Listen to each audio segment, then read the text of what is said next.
It's UFO week here on American Magazine. There are believers and skeptics among us, maybe in your house there as well. But Brad Staggs is here. I think he started out kind of a skeptic. He's come back a pretty, oh gosh, he's looking right now. There it is, I see it.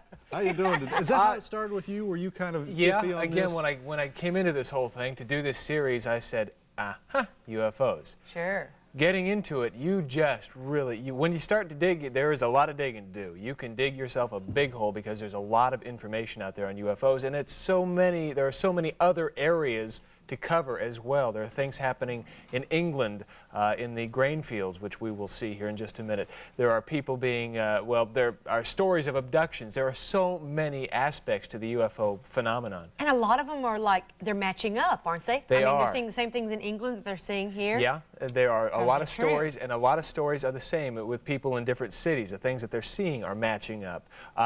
What we did this time around, we went to the MUFON convention. MUFON stands for Mutual UFO Network. It's a mishmash of everything. I guess better than to tell you about it is we'll watch it. Here's what happened at the MUFON convention in Eureka Springs, Arkansas. They've come from around the country, from around the world to share their experiences, bizarre meetings, and close encounters of the third kind.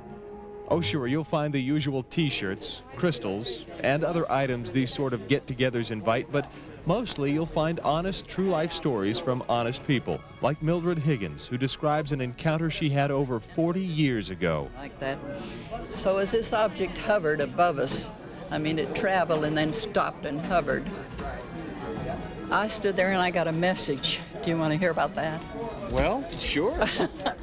Well, let me get to your hair here. Okay. I felt something come over me, just like this. Down like this, soft and soft. And right here in the solar plexus, I got the words. You're seeing something tonight the world knows nothing of. It does now, Mildred. Actually, her story is mild in comparison with the stranger-than-fiction account of Ed and Francis Walters' brush with what seems to be extraterrestrial life in the Gulf Breeze, Florida area. They've chronicled the events in a book, complete with pictures, most of which are amazing at the very least. I remember seeing you about 30 feet away as I came. Well, see, I wasn't looking at you, darling. I remember seeing you about 30 sorry, feet away. but I wasn't looking at you. If you want and to I started to go. I wonder what you were running. I started to go out, and you were closing the distance. And as I started to go out, you were starting in, and then the beam came down, shot down, and almost like blocked his side of the doorway. If I'd have kept on going, I'd have walked right into it. But when it hit right in front of me, I jerked back. The camera was right about here, and I hit the button on the camera at the same time as I went back. The resulting photo is remarkable. Which postulated that perhaps life on this planet could have been seeded by an advanced extraterrestrial civilization. Also a guest speaker was Antonio Huneos, a journalist who specializes in researching the UFO phenomena around the globe and has interesting theories on the recent turn of events involving the U.S. and Soviet Union. When former President Reagan met Gorbachev, they apparently talked about this subject. And we know this from Reagan's own speech, several speeches that he gave beginning in 1985. Where he addressed this subject, and he actually admitted, and we do have the actual transcripts from the White House, so this is not speculation. He admitted that they had talked with Gorbachev about the possibility, he put it in hypothetical terms, of an alien invasion. And if this was the case, then the US and the USSR would unite their forces to repel such an invasion.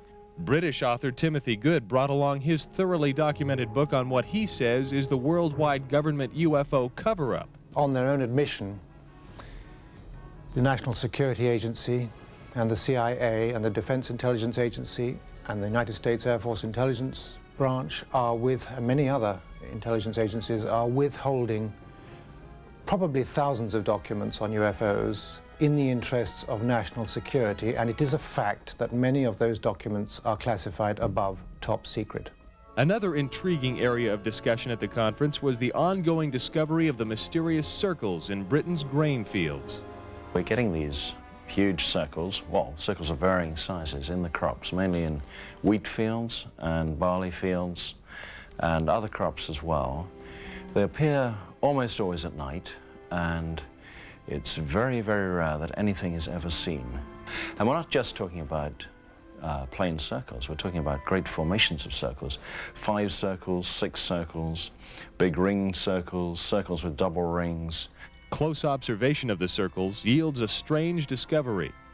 A bend has been introduced in the stalk, which it is impossible to do manually. It's also impossible for the wind to produce that effect.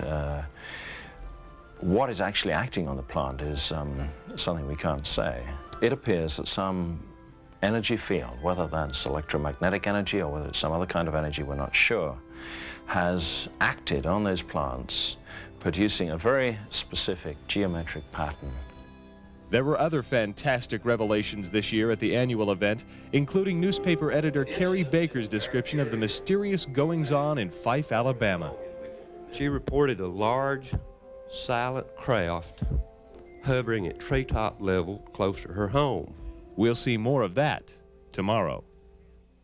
Many strange stories, and I want to say now that if you have seen something at home, if you've seen something or if you know someone that has, if you'd like to see more of this type of thing, if you want us to investigate more of it, send us a letter when we give you the address at the bottom of the show and let us know. Put UFO on the outside and we will do our best to show you more of this type of thing. It's fascinating, it really is. Certainly is. Thank you, you. Brad. This has been great. All right. Coming up next, we're going to showcase Kimberly Craft. Stay there. And as we look at our town of the day today, the Monroe Crook House was built in 1854 by the great-nephew of President James Monroe. The home is now listed in the National Registry for Historic Buildings.